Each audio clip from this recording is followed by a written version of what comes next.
E.T. gon' sue.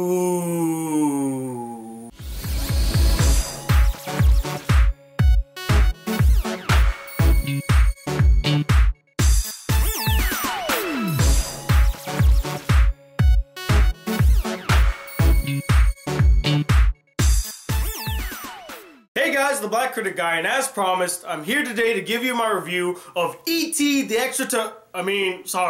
Earth to Echo. Now, Earth to Echo is basically about these three friends spending their last night together before each of them move away to go find this mysterious object in the desert, and what they discover is an alien, and now they have to help this alien build his spacecraft so they can go back home while avoiding the evil government.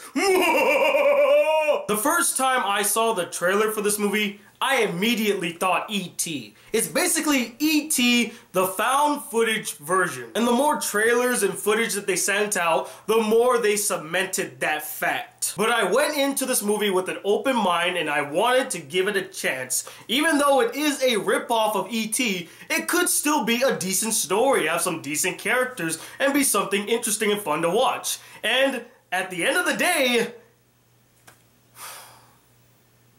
it is really, really boring.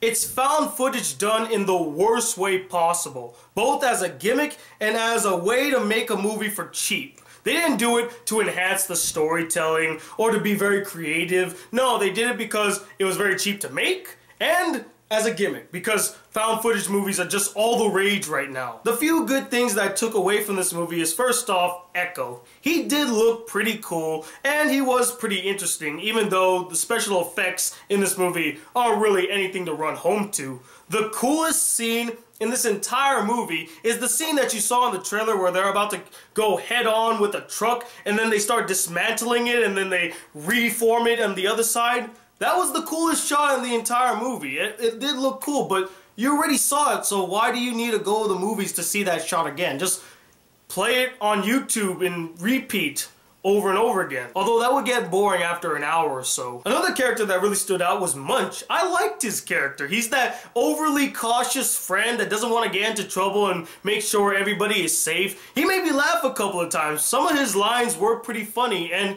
he was the most likable character in the movie. And although I found the story very uninteresting and straight up plagiarism, I did like how they ended the story. They didn't do the whole, oh, everything's fine kind of ending, everybody can stay and everything's good. They actually stuck to their guns and actually made the characters move away. I gave them props for that. But other than those elements, the rest of the movie is just straight up forgettable, cliche, and a blatant ripoff, again, of E.T. Each and every one of the characters in this movie are generic stereotypes that you've seen in other movies before, and all of them, besides Munch and Echo, are just bland, uninteresting, and straight up boring. The main black dude, who's kind of like the cool guy of the group, and he does all the filming, he was forgettable. I didn't really care about his character. His best friend Alex has no personality whatsoever. And the main chick in the movie? The most useless character in this entire movie. She served no purpose, and she really didn't need to be in the movie. She was kind of like shoehorned into the movie because, oh, we need a little cute girl to be in the movie. I guess. And yeah, it might seem mean to call out these kids for their acting, but seriously guys, their acting is not that good. The only good actor, and that's including all of the adult characters as well, the only good actor was Munch. He actually felt like this overly protective, overly cautious kid, and he was pretty funny. He was the best actor in the movie. And I really hope to see more from this kid. He has potential. The parents. Wow, these are the worst parents in the world. The only good parent in this movie was Alex's mom. The only good parent, and you don't really even see her that much. Other than that, all the parents, they're the cliche, don't really pay attention to the kids kind of characters. Totally realistic, right? And then there's the evil government.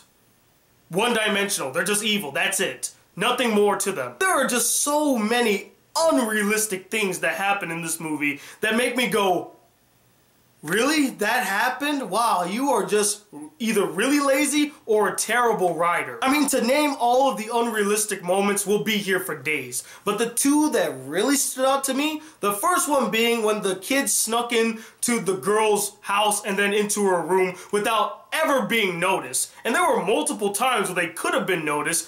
No one even saw them walk through. Even when they were collecting the little thing that they needed and it was making a lot of noise, the girl was standing right at the staircase in almost plain view of them and didn't even notice them until she opened the door to go into her room. Yeah, that's believable. The second one is when they snuck into the construction site and nobody saw them. Not once. And this is supposed to be run by the government?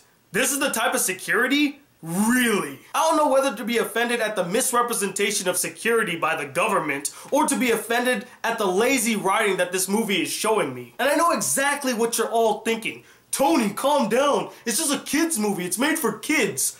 I don't see that as a valid excuse. Giving a movie a pass because it's a kid's movie is like giving a sci-fi movie a pass because it's overly complicated. Oh, don't worry, it's a sci-fi movie. Or saying, oh, it's okay that it's shaky cam, it's an action movie. That is not a valid excuse, because there have been other action movies that can show the action unfolding in front of you without having to shake the camera, and sci-fi movies that were able to tell a coherent story without having to be so complex, and kids movies having a good story with good characters in it. So saying that a movie is okay because it's a kids movie, it's made for kids, that is a pointless argument, and I do not validate it whatsoever. They could put effort into a movie that is geared to kids and can appeal to everybody. Just look at the Lego movie. Look at Super 8. Look at E.T. All of these movies. They went above and beyond the calling of what a kids movie could be to be entertainment for everybody. Sorry for going off on you like that, guys. I just get really irritated when people give movies like these a pass just because they were made for kids, when they could be so much more. There is potential to have the story appeal to all ages. I mean, we've seen examples of this recently and even in the past of kids movies that spoke to everybody and that everybody enjoyed. All you gotta do is put a little effort into it. And Earth to Echo clearly has no effort whatsoever put into it at all. It's a generic, by-the-numbers, bland, copy-paste kids film. That's all it is. And it gets a 2 out of 5 stars from me. It is an easily forgettable film. Don't watch this film. If you want to watch a film similar to this, go watch Super 8 with better kid actors, better characters, a better story, and better direction from J.J. Abrams. You want an E.T. copycat? Watch Super 8. But anyway, what did you guys think about this film? Did you really like it? Or did you find it boring and generic and you really didn't care? And let me know, what is the most generic kids film you've ever seen? Comment below and let me know. I'm so tired.